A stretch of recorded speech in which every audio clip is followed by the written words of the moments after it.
राज्यसभा और लोकसभा मिलाकर 92 एमपी को सस्पेंड कर दिया गया है। लगता है इसके बाद कांग्रेस का जो 60 सालों का हैंगओवर है सत्ता का, वो तो कम से कम टूट ही गया होगा। मैं पहले दिन से कह रहा था, लगभग 2 सालों से, कांग्रेस जब तक अपने बुरे वक्त में नहीं आएगी बीजेपी नहीं हारेगी। कल खास दिन है, 27 दलों के नेता एक साथ बैठने वाले, मतलब इंडिया गठबंधन। जिस इंडिया गठबंधन को, जिस इंडिया अलायंस को कांग्रेस ने राजस्थान, मध्य प्रदेश, छत्तीसगढ़ में धत्ता बता दिया था, अब उस इंडिया गठबंधन का मजबूत होना तय है। और क्या बीजेपी से बड़ी गलती तो नहीं हो रही है? क्या बीजेपी वही गलती तो नहीं दोहरा रही है जो 60 सालों से सत्ता के नशे में चूर कांग्रेस ने यूपीए 2 में दोहराया था? नमस्कार, मैं शंभू कुमार सिंह और आप देख रहे हैं नेशनल दस्तक। आज सबसे बड़ी खबर है कि 92 सांसद, लगभग 33 के करीब सांसद जो हैं, 47 के करीब जो हैं वो लोकसभा के और 33 के करीब राज्यसभा के सांसद जो हैं वो सस्पेंड कर दिए गए हैं। यानी कि टोटल की संख्या अगर बताएं तो 93 सांसद लगभग जो हैं वो सस्पेंड हो गए हैं। ये वो सांसद हैं जो सत्ता से सवाल पूछ रहे थे और इसको लेकर लगातार पूरे देश में एक बड़ी सिंपैथी की लहर तो इनके साथ बन ही रही है। मैं फिर कह रहा हूं, यूपीए 2 की सरकार थी और 3 ब्राह्मण नेता चिदम्बरम, सिब्बल और प्रणब मुखर्जी यूपीए 2 चला रहे थे। यूपीए 1 की तरह न लालू यादव थे, न रामविलास पासवान थे, न बेनी बाबू थे और न ही सोशल जस्टिस के दूसरे बड़े ठाकुर साहब उसमें नहीं थे। सोचिए, अर्जुन सिंह, बीपी सिंह, उसके बाद अर्जुन सिंह, और उसका नतीजा क्या हुआ? इस देश से कांग्रेस का सफाया हो गया और ओबीसी के रथ पर सवार होकर नरेंद्र मोदी ने पिछड़ा काट खेला और सत्ता में आ गए। क्या इस बार बीजेपी फिर वही गलती कर रही है? और सवाल मैं फिर कह रहा हूं, कांग्रेस जितने बुरे वक्त में जाएगी इंडिया गठबंधन उतना मजबूत होगा। सोचिए, जो कांग्रेस को इस देश का व्यापारी वर्ग चंदा देता था जब तक वो सत्ता में थी, अब वो कांग्रेस दूसरे नंबर की पार्टी हो गई और उसे जनता से चंदा लेना पड़ रहा है। तो मैंने इस पर वीडियो भी बनाया था। आप कल्पना कीजिए, दलित पिछड़े आदिवासियों को कौन चंदा देता है। तो खैर, देर से ही सही कांग्रेस को समझ में आया होगा और बहुजन समाज को भी समझना चाहिए कि आपके दल चोर नहीं है। सपा, बसपा, आरजेडी, जेडीयू, जेएमएम चोर नहीं है। ये सारे के सारे दल वो दल हैं जिनको इस देश के धन्ना सेठ जाति की वजह से, विचारधारा की वजह से चंदा नहीं देते हैं। तो क्या 92 सांसद का सस्पेंशन जो है वो बीजेपी को कहीं भारी तो नहीं पड़ जाएगा? इससे इंडिया गठबंधन तो और मजबूत होगा। मैं पहले से कह रहा था कि अगर कांग्रेस चुनाव हारती है तो वो घुटनों पर आएगी, इंडिया गठबंधन मजबूत होगा। कल इंडिया गठबंधन की बड़ी बैठक है। अखिलेश यादव खुद दिल्ली के आसपास में हैं। 27 दलों के बड़े नेता इस बैठक में शामिल होने जा रहे हैं। मुद्दा वही होगा। मैं फिर कह रहा हूं, अगर इन विपक्षी दलों ने ईवीएम को बड़ा मुद्दा बनाया तो बीजेपी के पास कोई चारा नहीं बचेगा। जाति जनगणना का नीतीश कुमार ने जो कार्ड चला है और जिस तरह से उन्होंने एससी, एसटी, ओबीसी का रिजर्वेशन बढ़ाया है, बीजेपी भले एक ट्राइबल और एक ओबीसी को मुख्यमंत्री बना रही है, लेकिन सवाल है कि क्या वो रिजर्वेशन बढ़ाएंगे? प्रधानमंत्री नरेंद्र मोदी को अगर तीसरी बार सत्ता में आना है तो जाति जनगणना कराना पड़ेगा, ईवीएम पर लाइन लेनी पड़ेगी और साथ ही एससी, एसटी, ओबीसी का रिजर्वेशन बढ़ाना पड़ेगा। एक काम और करना पड़ेगा, collegium system high court, supreme court में खत्म करना पड़ेगा। ये वो कुछ जैसे वो सवर्णों को साधने में, धर्म को साधने में राम मंदिर का मुद्दा ले रहे हैं, ठीक है, हो सकता है ओबीसी का एक तबका वोट कर दे, लेकिन सवाल है कि जितनी जागरूकता आई है, जितना सोशल मीडिया का दम है, अब भी अगर प्रधानमंत्री नरेंद्र मोदी ने ईवीएम को लेकर स्टैंड नहीं क्लियर किया, जाति जनगणना का वादा नहीं किया या उसको नहीं कराया, और खासकर राजस्थान, मध्य प्रदेश, छत्तीसगढ़ जहां अब उनकी सरकार बन गई है, जहां ओबीसी को 27% रिजर्वेशन नहीं है, अगर नहीं दिया और कोलेजियम सिस्टम नहीं हटाया तो शायद ही वो पढ़ा लिखा एससी, एसटी, ओबीसी वोट करेगा। चुनाव तो वो इसलिए जीत रहे हैं कि विपक्ष एकजुट नहीं है, क्योंकि बीजेपी के पास सवर्ण वोट एक मुश्त है। बीजेपी के पास सवर्ण वोट एक मुश्त है। अब उसे सिर्फ और सिर्फ एससी, एसटी, ओबीसी के हिंदू वोट चाहिए धर्म के नाम पर। लेकिन विपक्ष के पास इसका काट क्या है?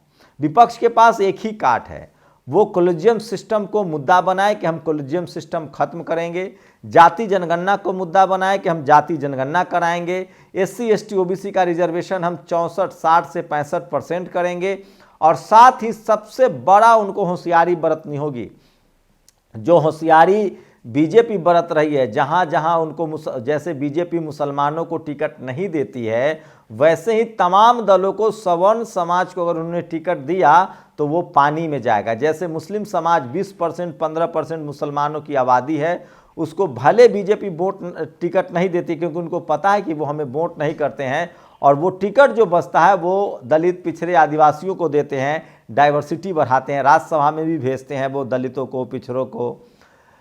ये सिंबॉलिक राजनीति विपक्ष को करना पड़ेगा, और जो टिकट बच रहा है वो SC ST OBC की उन कम्युनिटी तक देना पड़ेगा जिनकी पॉलिटिकल रिप्रेजेंटेशन नहीं हुई है। इसके अलावा और कोई चारा नहीं है। और सबसे बड़ा सवाल है, EVM को बड़ा मुद्दा बनाना होगा। अगर इंडिया अलायंस कहता है कि अगर 2024 में इंडिया कहता है कि हम अगर चुनाव जीत भी गए तो भी इस EVM को बंद करेंगे, तो उससे शेड्यूल कास्ट, शेड्यूल ट्राइब और OBC का एक बड़ा वोट उसको तबका वोट करेगा। दूसरी बात है, जाति जनगणना के नाम पर OBC वोट करेगा, 27% रिजर्वेशन लागू करेंगे, इस पर OBC वोट करेगा, कोलेजियम सिस्टम हटाएंगे, इस पर SC ST OBC वोट करेगा। तो विपक्षी दलों को जाना पड़ेगा, आपको साफ साफ एजेंडा लेकर। हिंदुत्व का कार्ड अगर विपक्षी दल खेलेंगे तो उससे कुछ भी फायदा नहीं होने वाला है, क्योंकि धर्म के नाम पर वोट बीजेपी को मिल रहा है, हिंदू मुस्लिम पोलराइजेशन का वोट बीजेपी को मिल रहा है। बीजेपी के हराने का एक ही काट है, सोशल जस्टिस।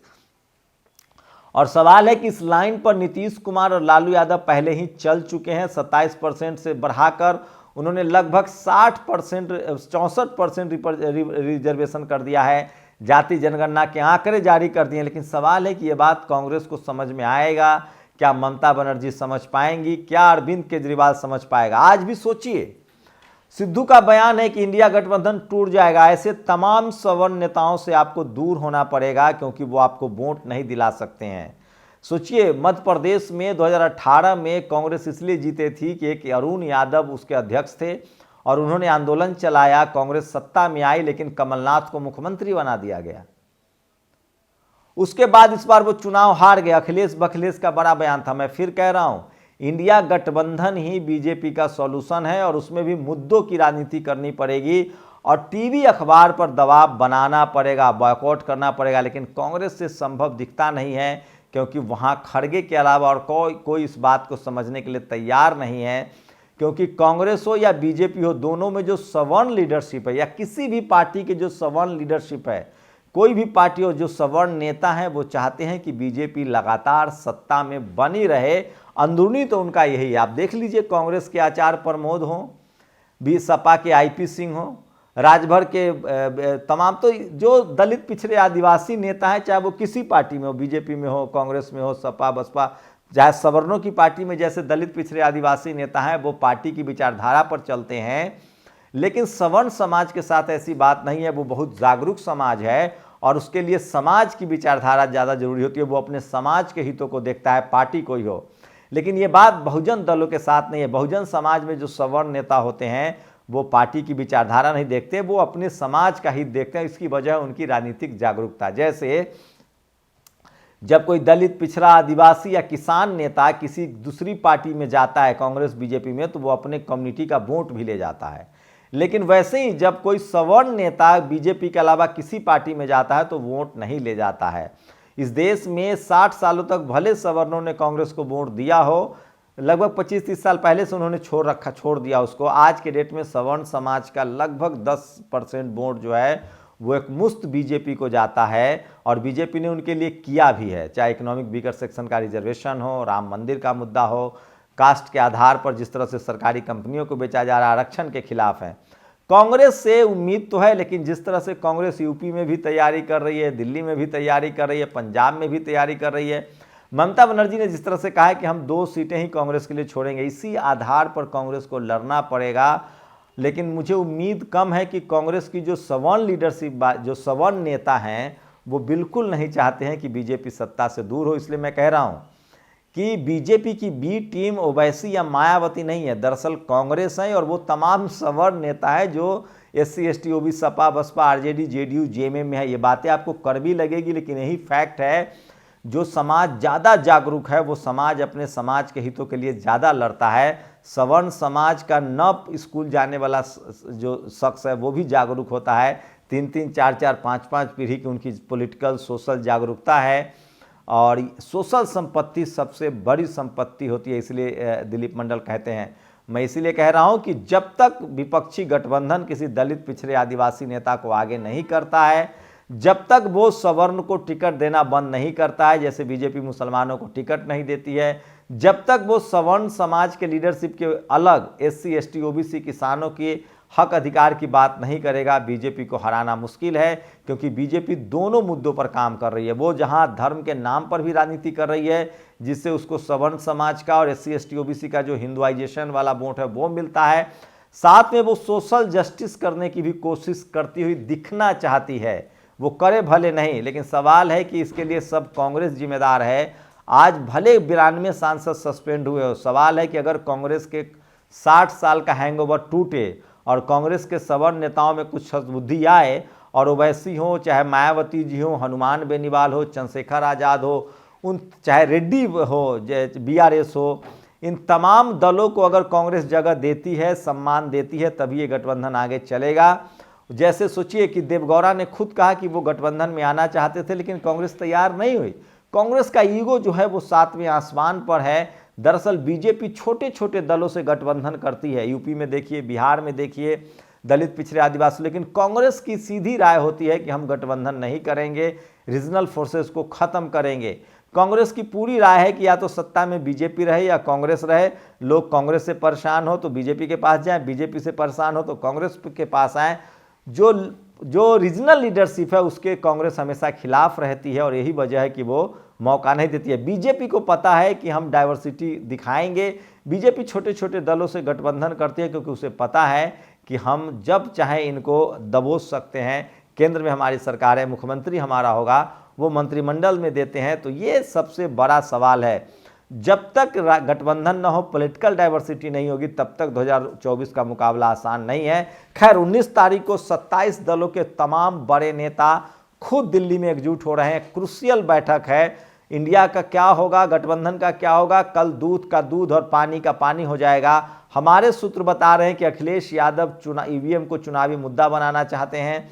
वहीं जाति जनगणना बड़ा मुद्दा होगा, रिजर्वेशन बड़ा मुद्दा होगा, SC ST OBC को लेकर फोकस किया जाएगा। और एक जो सबसे बड़ा जो अस्त्र है विपक्ष का, अगर उसने मुस्लिम जैसे बीजेपी मुसलमानों को टिकट नहीं देती है, उसी तरह से अगर उन्होंने सवर्णों को टिकट न देकर दलित पिछड़े आदिवासियों को, उस सेक्शन को टिकट दिया जो राजनीतिक रूप से अभी सचेत नहीं है, और ओवैसी, मायावती, चंद्रशेखर, हनुमान बेनीवाल, इन सब को लाना पड़ेगा एक के मुकाबले एक।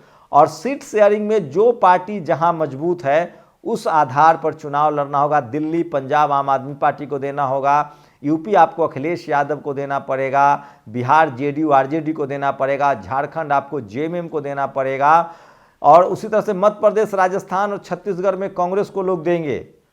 वहां कोई अपने उम्मीदवार खड़ा नहीं करेगा। दक्षिण भारत में तो ये पॉलिसी अगर कांग्रेस अपनाती है तभी मामला बनेगा, नहीं तो सोचिए सब कुछ कांग्रेस के हाथ में। मैं फिर कह रहा हूं, लेकिन एक प्लान B भी है विपक्षी दलों के पास।